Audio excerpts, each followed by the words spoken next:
Hello friends, दोस्तों मैं doctor Amandeep treatment explain channel में आपका स्वागत करता हूं। दोस्तों लिवर हमारी बॉडी में बहुत ही इंपॉर्टेंट रोल प्ले करता है। उनमें से सबसे इम्पॉर्टेंट रोल जो है वो है हमारी बॉडी में इन्फेक्शंस के साथ फाइट करना, कोलेस्ट्रॉल के लेवल को कंट्रोल करना और हमारे बॉडी में ब्लड क्लॉट में हेल्प करना। तो ये इम्पॉर्टेंट रोल प्ले करते हुए लिवर को कई बार बहुत सी इन्फेक्शंस का सामना करना पड़ता है। ये इन्फेक्शंस कई बार हमारे लाइफस्टाइल के कारण आ जाती हैं और कई बार बाहर से कोई बैक्टीरियल इन्फेक्शन हो जाती है या वायरल इन्फेक्शन हो जाती है जिसके कारण लिवर पे हार्मफुल इफेक्ट पड़ते हैं और इन इन्फेक्शंस के कारण लिवर अपना फंक्शन जो है वो नॉर्मलाइज नहीं कर पाता, जिसके कारण हमारी बॉडी में और इफेक्ट्स या बीमारियां पैदा होती हैं। तो आज के इस वर्ल्ड लिवर डे पे मैं आपको बताऊंगा कि लिवर कैसे काम करता है और हम इसको कैसे बीमारियों से बचा सकते हैं। लिवर एक बहुत इंपॉर्टेंट ऑर्गन होने के साथ साथ हमारी बॉडी में बहुत से डाइजेशन के प्रोसेस को भी हेल्प करता है। तो इसीलिए ये वीडियो काफ़ी इंपॉर्टेंट होने वाली है, इसीलिए इस वीडियो को अंत तक देखिए। और शुरू करने से पहले मैं रिक्वेस्ट करना चाहता हूँ कि अगर आपने अभी तक हमारा चैनल सब्सक्राइब नहीं किया तो प्लीज़ हमारे चैनल को सब्सक्राइब भी जरूर कर लीजिए। तो आइए दोस्तों शुरू करते हैं आज की इस इन्फॉर्मेटिव भरपूर वीडियो को। तो आगे बढ़ने से पहले मैं सबसे पहले आपको बता दूं कि लिवर हमारी बॉडी में आखिर करता क्या है। दोस्तों लिवर में दो टाइप के सेल्स होते हैं, एक तो फैगोसाइट्स होते हैं और दूसरे होते हैं हेपेटिक सेल्स। इन दोनों में से जो हेपेटिक सेल्स हैं उनका काम होता है बाइल साल्ट को बनाना, जो कि हमारे गॉल ब्लैडर यानी कि पित्ताशय में जाके स्टोर होता है। इसी से जो इमल्सिफिकेशन ऑफ फैट यानी कि फैट का डाइजेशन होता है और साथ ही साथ ये हमारे डाइजेशन में हेल्प करती है। और जो फैगोसाइट सेल होते हैं वो खराब हुए वाइट सेल्स और बाकी सेल्स को डिस्ट्रॉय करने का काम करता है, यानी कि उसको बॉडी से बाहर निकालने का काम करता है। इसीलिए ओवरऑल ये हमारी बॉडी में बहुत इंपॉर्टेंट रोल प्ले करता है। तो अब प्रॉब्लम क्या होती है आजकल के लाइफस्टाइल में कि जब भी हम ज़्यादा अल्कोहल लेने शुरू कर दें या फिर कई बार हमारी डाइट जो है वो बहुत ज़्यादा अनहेल्दी हो जाए यानी कि फैटी फूड हो जाए, तो उसके कारण हमारे लिवर पे इफेक्ट पड़ते हैं, इसको अपने फंक्शन करने में जो प्रॉब्लम होती है।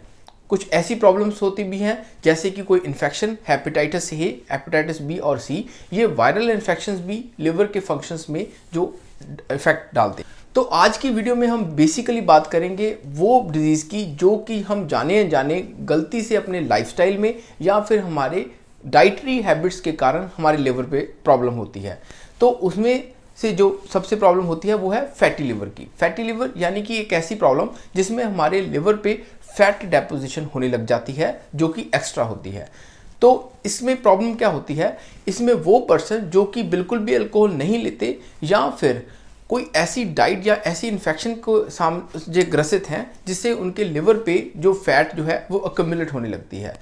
ऐसी प्रॉब्लम को हम non alcoholic fatty liver disease या फिर हम नैश कह देते हैं, नॉन अल्कोहलिक स्टीओहेपेटाइटिस, यानी कि लिवर के सेल्स का इन्फ्लेमेशन होना। जो नैश सिंड्रोम है उसमें लिवर में इन्फ्लेमेशन के साथ साथ फैट डिपोजिशन होती है। ये थोड़ा सा डिफरेंट कॉन्सेप्ट हो जाता है। तो अब हम बात करेंगे कि वो कौन से सिम्टम्स हैं जिससे हम पहचान सकते हैं कि आपके लिवर में कोई प्रॉब्लम शुरू हुई है या नहीं हुई। ज़्यादातर केसेस में ये प्रॉब्लम जो है वो साइलेंट होती है, यानी कि इसमें कोई भी सिम्टम नहीं आता। पेशेंट जब भी अपनी अल्ट्रासाउंड करवाता है या फिर कोई टेस्ट करवाता है उससे उसको पता चलता है कि उसको जो है वो फैटी लिवर प्रॉब्लम है। पर कुछ केसेस में एडवांस्ड केसेस जब जो लिवर के सेल्स इतने ज़्यादा डैमेज हो जाए उसके कारण उसको बॉडी में फटीग या फिर उसके पेट के ऊपरी हिस्से में वहाँ पे उसको भारीपन या फिर उसको डिस्कम्फर्ट फील होता है। कुछ केसेस में स्प्लीनोमेगाली यानी कि स्प्लीन की इनलार्जमेंट भी देखने को मिलती है। तो ऐसे सिम्टम्स जो होते हैं वो इनिशियल फेसेस में देखने को मिलते हैं। अगर यहाँ से भी पेशेंट परहेज ना करे और अपने जो डाइट को सेटल ना करे और इन्फेक्शन को कंट्रोल ना किया जाए तो उसके कारण जो है वो सिरहोसिस की कंडीशन पैदा हो जाती है। सिरहोसिस एक ऐसी कंडीशन है जिसमें जो लिवर के सेल्स जो हैं वो परमानेंटली डैमेज हो जाते हैं। इसीलिए हमें इस कारणों को पहले पहचान कर उसके बाद इसका इलाज शुरू जल्दी से कर देना चाहिए, क्योंकि अगर एक बार सिरहोसिस की स्टेज में अगर सेल्स पहुंच जाए तो उससे रिवर्स करना बहुत ही ज़्यादा डिफ़िकल्ट काम होता है।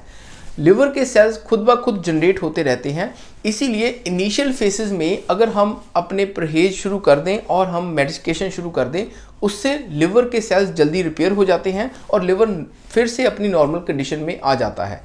Non alcoholic fatty liver disease, जो कि अल्कोहल के बिना हमारे लिवर में प्रॉब्लम होती है, उसको हम अच्छे खान पान से कंट्रोल कर सकते हैं।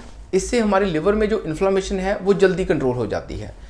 इसके साथ अगर हमारे लिवर में और प्रॉब्लम बढ़ जाए तो जॉन्डिस की प्रॉब्लम शुरू हो जाती है, पेट में पानी का भर जाना यानी कि असाइटस, ऐसी कंडीशंस भी पेशेंट में देखने को मिलती हैं। पर ये कंडीशंस बहुत ज़्यादा एडवांस स्टेज में आती है। इनिशियल फेसेस में most of the cases patient जो हैं वो साइलेंट ही होते हैं, उसमें कोई भी प्रॉब्लम देखने को नहीं मिलती। तो अब आ चुके हैं हम अपने वीडियो के लास्ट पार्ट में, जिसमें हम डिस्कस करेंगे कि कैसे हम अपने लिवर के डैमेज को रिवर्स कर सकते हैं। यस, ये पॉसिबल है कि आप अपने लिवर डैमेज को रिवर्स कर सकते हो, यानी कि आप अपने लिवर को डिटॉक्सिफाई कर सकते हो। इसके लिए आपको बस करना इतना ही है कि आपने अपनी डाइट को हेल्दी करना है, बैलेंस डाइट रखनी है। बैलेंस डाइट कैसे हो सकती है? आप फाइब्रस फूड, सब स्मॉल अमाउंट में शुगर और साथ ही साथ जो ग्रेन्स हैं वो लें, वेजिटेबल्स और फ्रूट्स ये अपनी डाइट में ज़रूर इंक्लूड करें। इससे आपका जो लिवर है वो रिपेयर होता है और आपका जो फैटी लिवर है वो रिवर्स होके नॉर्मल कंडीशन में आ जाता है। और साथ ही साथ मैं प्रिवेंटिव एस्पेक्ट्स के बारे में भी बता दूं कि आपको कभी भी ओवर द काउंटर मेडिसिन का प्रयोग नहीं करना चाहिए, खुद से मेडिसिन नहीं लेनी चाहिए और साथ ही साथ अल्कोहल और टबैको का यूज़ बिल्कुल नहीं करना चाहिए। इससे आपके लिवर पे बहुत ज़्यादा बुरा प्रभाव पड़ता है कि अगर आप इन हार्मफुल चीज़ों को लेंगे तो आपका लिवर जो है वो रीजनरेट नहीं करेगा, आपका लिवर जो है रिपेयर नहीं करेगा, तो और कंडीशन जो है वो सिरहोसिस की तरफ चली जाती है। तो ये सब बातें थी वर्ल्ड लिवर डे पे लिवर की हेल्थ को कैसे मेंटेन किया जा सकता है और लिवर की कितनी इंपॉर्टेंस है हमारे शरीर में। उम्मीद करते हैं दोस्तों कि आपको ये वीडियो पसंद आई होगी। अगर ये वीडियो आपको पसंद आई तो प्लीज़ इसको अपने दोस्तों के साथ जरूर शेयर कीजिए। धन्यवाद।